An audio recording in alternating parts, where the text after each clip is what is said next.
In this 6th number lecture of hello alkene and hello arene का जो है वो आज बोलूँगा कि SN2 और SN2 नहीं, जो SN1 है, जो SN1 पार्ट 1 मैंने पढ़ाया था, तो SN1 पार्ट में मैंने मैक्सिमम कॉन्सेप्ट बता दिया।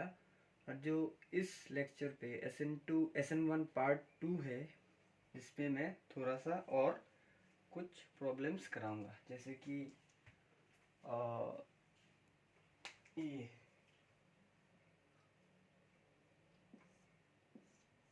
साइक्लोब्यूटेन, ओके, Cl है,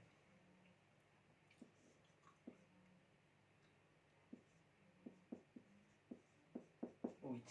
अब देखो, ये देख के पता चल ही गया होगा, ये SN1 रिएक्शन है। तो इसे अगर रिमूव कर दिया तो यहाँ क्या जनरेट होगा? Positive charge, okay. अब देखो, मैंने क्या कहा था, मार्कोनी को पढ़ते समय कहा था कि stabilisation of carbocation will also be happen by ring expansion. Ring expansion करने से अगर हम इसे रिंग एक्सपेंड करके यहाँ कर दे तो क्या होगा? ये बॉन्ड, ओके, ये बॉन्ड, ओके, ये बॉन्ड, ओके, ये bond, okay. Initially the bond ऐसा था, पॉजिटिव चार्ज यहाँ था। अब जब इसे खोल लिया मैंने, तो यहाँ इंस्टेंटली पॉजिटिव चार्ज आ गया। अब इसे यहाँ पर फिट कर दूंगा, फिट करने के बाद ये पॉजिटिव चार्ज चला जाएगा। अब न्यूक्लियोफाइल जो है methanol, this will attack here in जैसे कि ये फॉरवर्ड डायरेक्शन है, forward attack, okay. Forward attack करने से यहाँ पर क्वेश्चन में हमें नहीं बताया कि वो जो Cl था वो सामने है कि पीछे है। हमें किसी एक को रिटेंशन और इन्वर्शन लिख सकते हैं। अब देखो, solid line,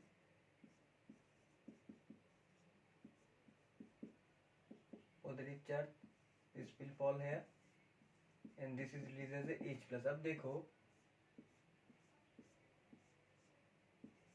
CH3, another product, backside attack,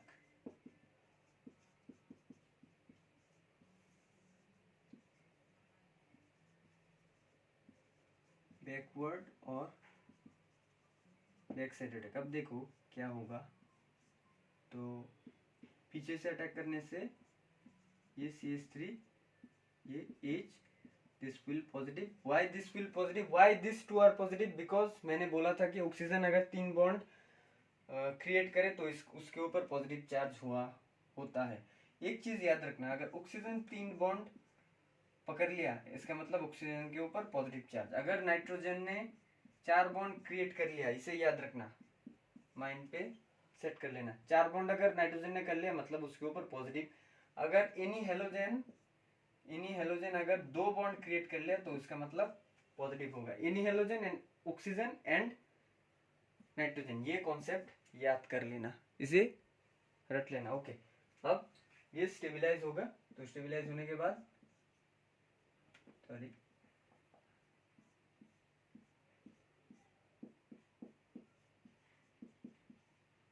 this is, जैसे कि मैं इसे इन्वर्शन लिख दूंगा और इसे retention, 50-50 chance of being meet, racemic mixture, this two are racemic mixture because this two are mirror image of each other, okay fine. ये एक तरह का पॉइंट है, ये बोर्ड्स में भी आ सकते हैं, लिख लिया, ये लिख लिया, this is mass, this is important concept, okay, लिख लिया, फाइन, ओके। तो एक और चीज एग्जाम में आ सकते हैं कि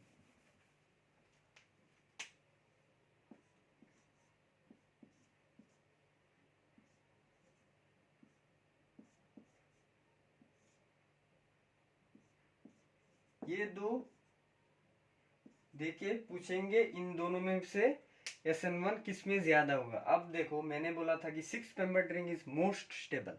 अब देखो इन दो को हटा के, अब देखो this are 2 degree carbo 1 degree carbocation 1 degree. Okay, अब देखो ये 5 मेंबर्ड रिंग जरूर 6 मेंबर्ड बनना चाहेगा और ये 4 मेंबर रिंग जरूर 5 मेंबर्ड बनना चाहेगा। अब देखो ये दो बॉन्ड बनने के बाद ये दो रिंग एक्सपेंशन होने के बाद 2 डिग्री हुआ, both are 2 degree, but which 2 degree is most stable. 6 membered जो फॉर्म किया था मतलब वो मोस्ट स्टेबल है, मतलब ये ज्यादा SN1 देगा। Why? Because 6 membered ring is most stable. Okay, ये कॉन्सेप्ट है जी के लिए, फॉर जी। ओके फाइन, लिख लिए। ओके, एक बोर्ड्स के लिए एक इंपॉर्टेंट क्वेश्चन है, मैंने लिखाया फर्स्ट पॉइंट में, मैंने SN1 पॉइंट में लिखाया कि follows first order kinetics, rates depend upon only reactant. Reactant पे रेट डिपेंड करता है। बोर्ड्स में ऐसा क्वेश्चन होता है, RX देगा, यहाँ जैसे कि यहाँ एक रिएजेंट देगा, लिख के देगा, लिख के स्पेलिंग में, यहाँ एक प्रोडक्ट होगा। ओके, अगर हम रिएक्टेंट का कंसेंट्रेशन बढ़ा दे और रिएजेंट का कंसेंट्रेशन भी बढ़ा दे तो आउटकम प्रोडक्ट क्या होगा। आउटकम प्रोडक्ट नहीं, मतलब जो रेट है, रेट क्या होगा, रेट क्या दो गुना बढ़ेगा या 4 गुना या 1 गुना या नन ऑफ दिस। ये बोर्ड्स के एग्जाम के लिए बहुत इंपॉर्टेंट है। अब देखो अगर कंसेंट्रेशन रिएक्टेंट का बढ़ाया, अगर रिएजेंट का कंसेंट्रेशन बढ़ाया तो क्या होगा। अब देखो हमने पढ़ा था कि rate depends upon the reactant only for SN1 reaction. अब देखो इसे अगर हम बढ़ा दे, मतलब अगर हम इसे इन दोनों को 2 गुना बढ़ा दे, इसे अगर हम 2 गुना बढ़ा दे, ओके 2 गुना बढ़ा दे, अच्छा 2 गुना नहीं 1 गुना बढ़ा दे, 1 गुना बढ़ा दे। ओके, अब देखो 1 गुना अगर इसे बढ़ा दे तो क्या होगा। तो मैंने क्या बोला था, रिएक्टेंट पे डिपेंड करता है, मतलब अगर रिएक्टेंट 1 गुना बढ़ेगा तो रेट भी 1 गुना बढ़ेगा। ये रिएजेंट के ऊपर डिपेंड नहीं, ये रिएजेंट 4 गुना हो, 5 गुना हो, 6 गुना हो, 10 गुना हो, इसमें not affected, but the rate is affected by reactant, मतलब 1 गुना बढ़ेगा। अगर यहाँ 1 गुना बढ़ा तो 1 गुना, अगर 2 गुना बढ़ा तो 2 गुना, तो 4 टाइम्स बढ़ा तो 4 होगा आंसर। ये 10 गुना बढ़ा, 20 गुना बढ़ा, 100 गुना बढ़ा, which will not affect. This is important for boards के लिए बहुत इंपॉर्टेंट है। ओके, अब देखो मैंने एक चीज नहीं बताया। अब देखो जैसे कि एक कंपाउंड है, ओके वाटर, तो इंटर कार्बोकेटाइन जनरेट होगा। ओके, अब कार्बोकेटाइन में ये दो साइड से अटैक करेगा, दो साइड से अटैक करने के बाद 2 प्रोडक्ट होगा। Okay, inversion and retention. अब देखो दिस इज RDS का मतलब रेट डिटरमाइनिंग स्टेप,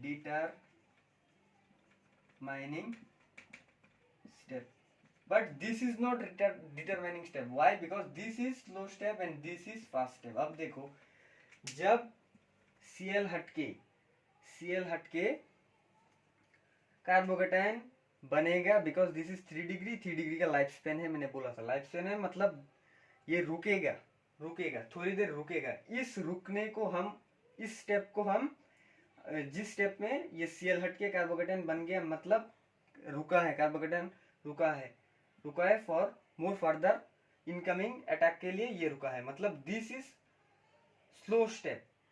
जब फॉर्म करेगा इंस्टेंटली ये जाके 2 साइड से अटैक कर देगा और this will be the first step. Okay, तो this is the first step, rate determining step is the first step and slow step, and second step is the first step. First step मतलब this will instantly form both of this, mirror image of this. अब देखो SN1 reaction always in 2 steps, not in 1 step. 1 step होता है SN1 reaction में जो intermediate form होता है, वो जनरली हम उसे आइसोलेट नहीं कर सकते, पर हम इसे आइसोलेट कर सकते हैं because 3 degree has more life span than other degree of carbocation. Okay fine. तो RDS क्या है? Rate determining step. Rate determining step यही है, यही क्यों है? बिकॉज मैंने बोला था rate depends upon on the new reactant only. Why reactant only? Because ये Cl हटके जब कार्बोकेटाइन फॉर्म होगा, ये रिएक्टेंट है ना, ये थोड़ी न्यूक्लियोफाइल है।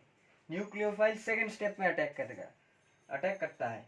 अगर न्यूक्लियोफाइल जो ये है वो अगर फर्स्ट स्टेप में अटैक किया होता तो हम उसे सेकेंड ऑर्डर काइनेटिक्स मतलब SN2 रिएक्शन समझते हैं। SN1 क्यों? बिकॉज रेट रिएक्टेंट पे डिपेंड करता है। व्हाई? बिकॉज अगर लिविंग ग्रुप हट गया तो कार्बोकेटाइन जनरेट होगा, जो कार्बोकेटाइन का लाइफ स्पेन है, मतलब वो थोड़ी देर रुकेगा for more attack by incoming nucleophile. तो इसलिए हम रिएक्टेंट को SN1 में हम रेट डिटरमाइनिंग स्टेप कहते हैं। Okay fine.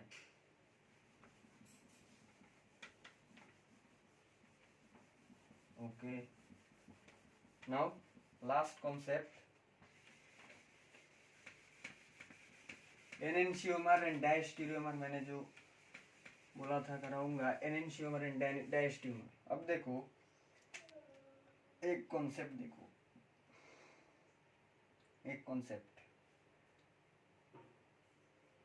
Optically inactive. Y? मैंने जो एक एग्जांपल दिया था कि एक अगर नॉन सुपर इम्पोसिबल कंपाउंड हो, एक रोटेशन कंपाउंड दूसरी रोटेशन को कैंसिल कर देगा, मैंने पिछले वीडियो में बोला था। तो ये जनरली क्यों होता है? अब देखो, अगर एक लाइट सोर्स है, जैसे कि ये light source, we know that in physics we already studied that light source का बहुत वाइब्रेटरी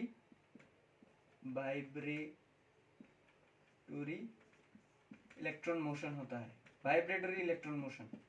अब देखो वाइब्रेटरी इलेक्ट्रॉन मोशन, ओके, मतलब ये यहाँ पर जाएगा, यहाँ पर जाएगा, यहाँ पर जाएगा, यहाँ पर जाएगा, यहाँ पर जाएगा, यहाँ पर जाएगा, यहाँ पर जाएगा। अब देखो इसे टारगेट करके ये जो यहाँ गया ना, वो इन द बोर्ड गया, मतलब अंदर गया। जो मैग्नेटिक फील्ड में आप लोगों ने ये क्रॉस, ये डॉट किया है ना, जो क्रॉस है मतलब इसके अंदर जो डॉट है, डॉट का मतलब है बोर्ड से बाहर निकल के आया मैग्नेटिक फील्ड, जो आप लोगों ने मैग्नेटिक फील्ड चैप्टर में फिजिक्स में पढ़ा। अब देखो दिस इज अनपोलराइज्ड लाइट, मतलब इस लाइट में बहुत सारे XY प्लेन में जाने वाले, XY plane, YZ plane, ZX plane, कुछ भी बहुत सारे प्लेन में डिपेंड करना चाहने वाले वेक्टर फील्ड होते। वेक्टर फील्ड मतलब ये यहाँ, दिस यहाँ, ये यहाँ, दिस आर वेक्टर फील्ड्स। अब अगर इसे हम एक नॉर्मल प्रिज्म नहीं, निकोल प्रिज्म, अगर हम इसे इस अनपोलराइज्ड लाइट को अगर हम निकोल प्रिज्म में पुट करेंगे, Nicol prism is made up of calcium carbonate, not normal prism, this are Nicol prism. Okay, अब अनपोलराइज्ड लाइट को अगर हम निकोल प्रिज्म में ट्रांसफर कर दे, मतलब भेजे तो ये suppose this light contain 10 vibratory vector electron filled. अगर वाइब्रेटरी वेक्टर इलेक्ट्रॉन फील्ड अब इसे यहाँ पर अगर भेजे तो ओनली एक को छोड़ के बाकी सब लोगों को ये कैंसिल कर दे। कैंसिल मतलब क्रॉस, एक से एक क्रॉस कर देगा। सपोज XY प्लेन में एक वाइब्रेटरी वेक्टर लाइट और फील्ड है, this is polarized, polarized light. Okay, fine. This all are unpolarized light. Unpolarized light का मतलब है, मतलब उस लाइट में बहुत सारे वाइब्रेटरी इलेक्ट्रॉन वेक्टर मोशन वाले फील्ड है, उसे सबको छोड़ के ओनली एक को रख के अगर हम उसी अनपोलराइज लाइट को अगर हम निकोल प्रिज्म से पास कराए तो ओनली एक पोलराइज लाइट, जैसे कि सपोज एक्स वाई प्लेन में जो है था वो रह गया। अगर हम उसे अगर एक पोलराइज ट्यूब इस पोलराइज ट्यूब में लिक्विड है, ये लिक्विड अगर हमारा सैंपल हो, जैसे कि वो पहला जो एग्जांपल दिखाया था CH3 C2H5 C3H7 Cl, ये अगर यहाँ पर हो तो रिजल्टिंग यहाँ से मशीन सेट है, मशीन रिजल्टिंग मिक्सचर जो होगा, अगर इस प्लेन पोलराइज लाइट को अगर क्लॉकवाइज CW क्लॉकवाइज रोटेशन दे दे तो उसे हम डेक्स्ट्रो रोटेटरी बोलेंगे, डेक्स्ट्रो रोटेटरी। ओके, अगर प्लेन पोलराइज लाइट को वो कंपाउंड अगर क्लॉकवाइज रोटेशन में घुमा दे तो उसे हम डेक्स्ट्रो रोटेटरी कहते हैं। मतलब दिस इज कायरल कंपाउंड। अगर वो उसे एंटी क्लॉकवाइज घुमा दे, anti clockwise ACW anti clockwise, then this is also laevorotatory, rotatory. Anti clockwise घुमाने के बाद भी ये कायरल है। अगर ये प्लेन पोलराइज लाइट को घुमा ही नहीं पाया, ये एंटी क्लॉकवाइज भी नहीं घुमा, क्लॉकवाइज भी नहीं घुमा, मतलब स्ट्रेट है, मतलब दिस इज ऑप्टिकली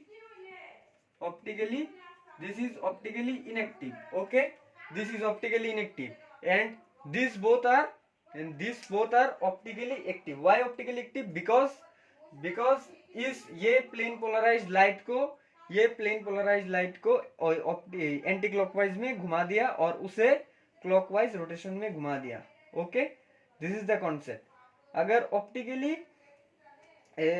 इनएक्टिव होने के लिए क्या होगा, वो कंपाउंड प्लेन पोलराइज्ड लाइट को नहीं घुमा पाएगा, मतलब जो था वो वैसा ही रहेगा। Okay, fine, this is the concept of this. Okay fine. तो एनेंशियोमर एंड डायस्टीरियोमर, जो most importance in the stereochemistry का जो पोर्शन है, एनेंशियोमर एंड डायस्टीरियोमर, जो एनेंशियोमर था वो रेसिमिक मिक्सचर में इंपॉर्टेंट था। रेसिमिक मिक्सचर में मैंने बोल दिया क्या होता है। अब देखो एनेंशियोमर एंड डायस्टीरियोमर कंपाउंड्स को हम कैसे समझते हैं। ओके, एनेंशियोमर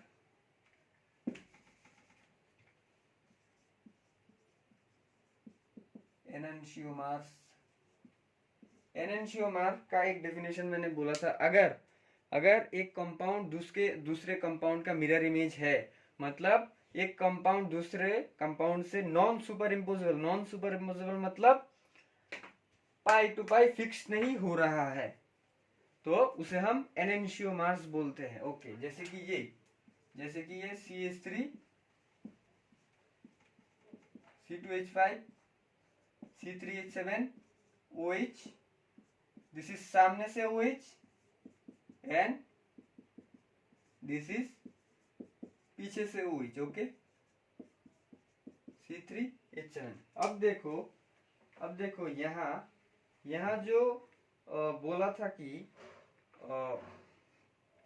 ये दो मिरर इमेज है, ये दो खुद के मिरर इमेज है, इसका मतलब ये दो एनेंशियोमर्स है। ओके, अब देखो यहाँ पर हम RS नोमेनक्लेचर से पता लगाएंगे कि एनेंशियोमर कौन सा है, डायस्टीरियोमर कौन सा है। ओके, एनेंशियोमर कौन सा है, डायस्टीरियोमर कौन सा है, हम RS नोमेनक्लेचर से पता लगाएंगे। Okay fine. अब देखो RS नोमेनक्लेचर आप लोगों ने क्लास 11th में जरूर किया होगा कि RS nomenclature, अब देखो RS nomenclature नंबरिंग करते समय, numbering every nomenclature contain numbering, have numbering, numbering करते समय अब एटॉमिक मास देखो, नॉट एटॉमिक नंबर, ये याद रखना, एटॉमिक नंबर नहीं, एटॉमिक मास। अब देखो कार्बन कार्बन कार्बन, यहाँ 2 है, यहाँ 3 है, ये मैंडेटरी नहीं है। पहला स्टेप क्या है? पहला स्टेप है कि this is carbon, this is carbon and this is carbon. Carbon के बाद उसका वेट बढ़ रहा है। पहले जो कॉन्सेप्ट देखो, अब देखो यहाँ कार्बन है, यहाँ एक कार्बन है, यहाँ एक कार्बन है, यहाँ ऑक्सीजन है। पहला स्टेप में कार्बन में से भारी कौन सा है? ऑक्सीजन, मतलब 1। अब इन तीनों में से भारी कौन सा है? यहाँ एक कार्बन है, यहाँ 2 कार्बन है, यहाँ 3 कार्बन है, मतलब यहाँ ये भारी है। पहले ही तुम अगर यहाँ 3 कार्बन है, यहाँ एक ऑक्सीजन है, तो इनमें से ज्यादा भारी होगा ये। This is the wrong concept. Concept is that पहले देखो एक एटम में से, इन चारों में से एक एक लेके देखो कौन सा नेचुरली भारी है। ये नेचुरली भारी नहीं है, बिकॉज हमने इसे चेन बढ़ा के हम इसे वेट बढ़ा दिया। ओके, नेचुरली भारी ये है। ओके, अब इन तीनों में से ये कार्बन बहुत भारी है, बिकॉज देयर आर 3 कार्बन, मतलब 2 नंबर हम इसे देंगे, 3 नंबर हम इसे देंगे, क्योंकि 1 और 2 में से 2 ज्यादा भारी है, तो 4 नंबर इसे देंगे। अब देखो, अब एरो को मतलब ऐसे घूमना और ऐसे घूमना। ओके ओके फाइन, एरो को मतलब ऐसे घूमना और ऐसे घूमना होता है। ओके, अब देखो अब एरो अगर क्लॉकवाइज रोटेशन में घूम जाए, अगर हम एरो अगर क्लॉकवाइज रोटेशन में घूम जाए, देखो सॉरी, एरो अगर क्लॉकवाइज रोटेशन में घूम जाए और एरो अगर एंटी क्लॉकवाइज रोटेशन में घूम जाए, तो क्या होगा? तो सब लोगों ने तो जरूर पढ़ ही लिया होगा। तो क्लॉकवाइज रोटेशन से क्या होगा, एंटी क्लॉकवाइज रोटेशन से क्या होगा? क्लॉकवाइज रोटेशन से ये न्यूमेनक्लेचर आर होता है, एंटी क्लॉकवाइज रोटेशन से ये एस होता है, आर एस न्यूमेनक्लेचर। तो अब देखो 1 2 3 4, मतलब क्या? क्लॉकवाइज रोटेशन, मतलब दिस इज आर न्यूमेनक्लेचर। अब देखो 1 ज्यादा भारी, 2 3 4, कैसे? तीन कार्बन है और एक ऑक्सीजन है, मतलब ऑक्सीजन इज ज्यादा भारी फ्रॉम 3 कार्बन। तो 3 कार्बन में से प्रायोरिटी हम किसे देंगे? 3, जो 3 कार्बन कंटेंट किया, मतलब 2 3 4। अब रोटेशन उल्टा होगा, मतलब this is S, this is R rotation and this is S rotation. If a compound, if a system और ए, अगर सिस्टम मतलब हम एक से अगर दूसरे को कंपेयर करेंगे, अगर एक आर हुआ और दूसरा एस हुआ, तो हम उसे एनेंशियोमर बोलेंगे, एनेंशियोमर। ओके, अगर ये एस हुआ तो इसे आर होना ही पड़ेगा अगर एनेंशियोमर है। ओके फाइन, अब देखो this is enantiomer. Let's take another example. समझ में आ गया ना numbering? Let's take another example, जैसे कि ये है Cl है, ऑक्सीजन है, यहाँ CH3 है। अब देखो इन 4 में से भारी कौन सा है? ये कार्बन, ये फिक्स्ड विथ ए कार्बन, ये नहीं दिखना, ये ऑक्सीजन, ये क्लोरीन। ऑक्सीजन से क्लोरीन ज्यादा भारी है, मतलब दिस इज 1, दिस इज 2। इन दोनों में से कौन सा भारी है? फर्स्ट हमने देख लिया कार्बन कार्बन। अब सेकेंड वाले पे जाएंगे। इसमें सेकेंड वाला है पर इसमें सेकेंड वाला नहीं है, मतलब this is 3 and this is 4। अब देखो नॉर्मल कॉन्फ़िगरेशन में 1 2 3, ये 4 वाला मिडिल में आ गया, हमें इसका कोई मतलब नहीं निकालना पड़ेगा। नॉर्मल जहाँ पे जाएगा, अगर हम ऐसे घुमाते तो 2 बहुत दूर चला जाता है, हमें देखना पड़ेगा नंबरिंग कितना छोटा से होता है। अब देखो कोई स्टूडेंट उल्टा घुमा दे, मतलब क्लॉकवाइज घुमाने के बाद 2 यहाँ पर मिलेगा, ये इस पोजीशन को छोड़ के यहाँ पर मिलेगा। अगर मैं एंटी क्लॉकवाइज घुमा दूं तो 2 हमें ज्यादा पास मिलेगा, और क्लॉकवाइज घुमाने से 2 थोड़ा दूर मिलेगा, इसलिए हम एंटी क्लॉकवाइज को ही प्रायोरिटी देंगे। Okay fine. तो दिस इज एंटी क्लॉकवाइज मतलब S, this is S. Let's take another example. अगर C3 को अगर हम यहाँ लिख दे, इसे अगर हम यहाँ लिख दे, Cl को अगर हम यहाँ लिख ले, O को अगर हम यहाँ लिख ले, अब देखो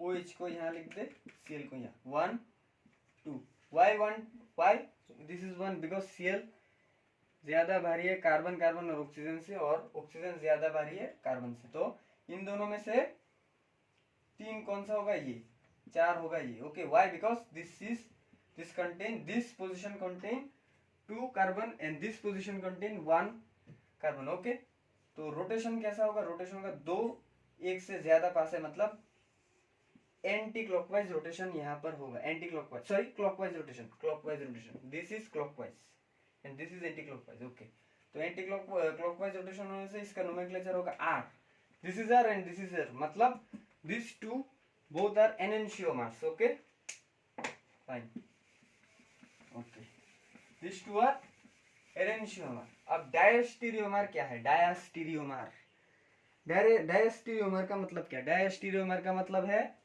ये अगर S हुआ तो ये भी S होगा, अगर ये R हुआ, एक R हुआ तो दूसरा भी R होगा, मतलब क्या, normally diastereomer compounds main center contains generally two carbons, जो मेन सेंटर हमें डिकोड कर सकते हैं। तो देखो नॉर्मली न्यूमेनक्लेचर आर नहीं होता, एक आर नहीं, दूसरा एक नहीं होता, एक होता है आर, मतलब 2 सेंटर प्रेजेंट होता है एक कंपाउंड में, और दूसरा का भी 2 सेंटर प्रेजेंट होता है। अगर आर हुआ और दूसरे पे RS हुआ तो उसे हम डायस्टीरियोमर कहते हैं। ओके, अगर एक कंपाउंड पे जैसे कि ये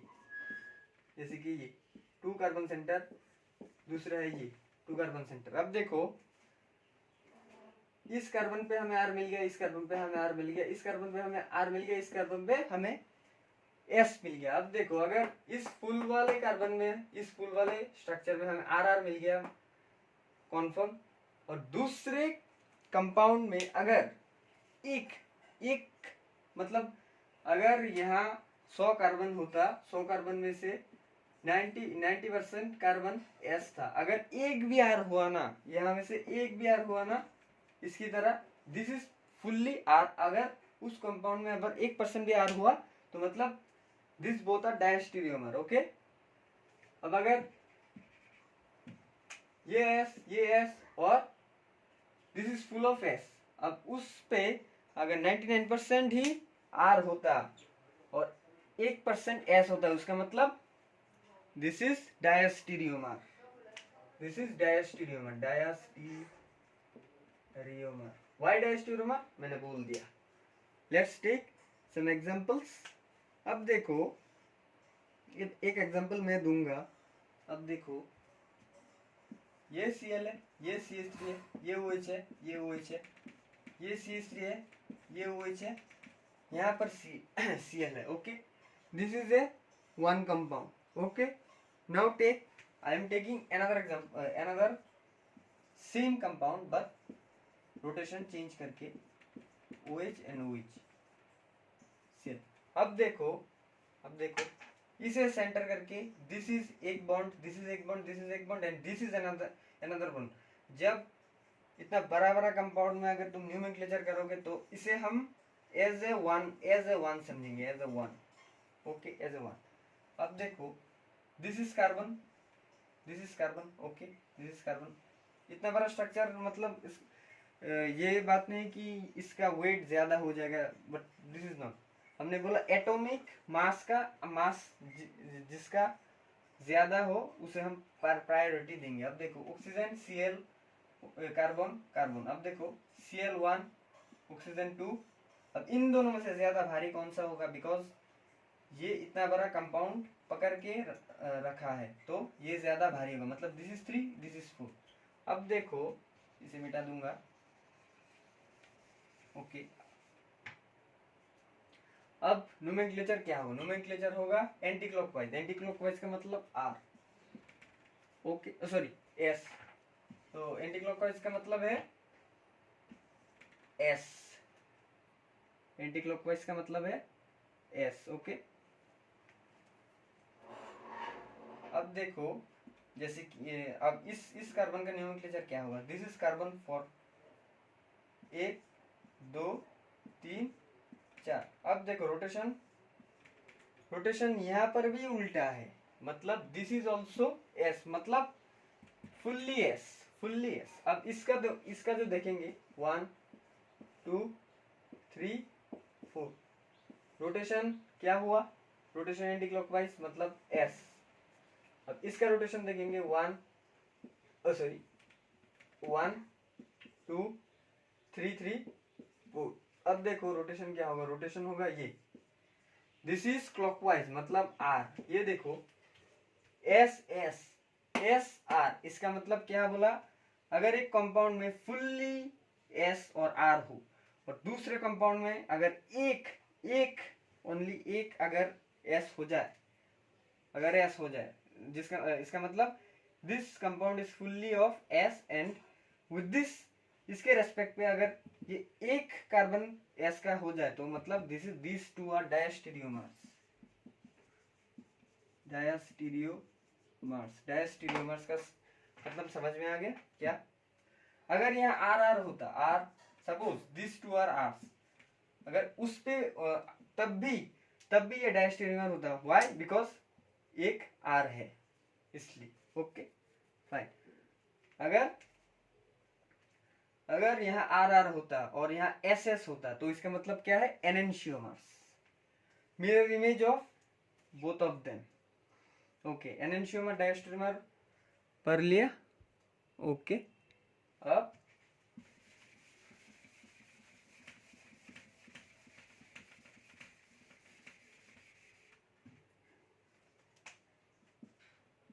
आर आर एस एस अगर हुआ तो एनांशियोमर, अगर आर आर आर एस हुआ तो डायस्टीरियोमर, अगर आर आर, ओके फाइन, अगर आर आर और फिर से आर आर हुआ इसका मतलब आइडेंटिकल,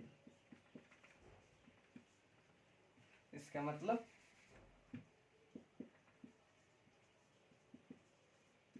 आइडेंटिकल का मतलब समझ में आ गया, आइडेंटिकल। Okay fine. ये compound all are one number compound and this all are 2 number compound, मतलब एक के रेस्पेक्ट पे दूसरे को हम कंपेयर कर रहे हैं। उस कंपैरिजन पे डिपेंड करता है वो डायस्टीरियोमर है या एनेंशियोमर या identical compounds. Okay, this is the concept of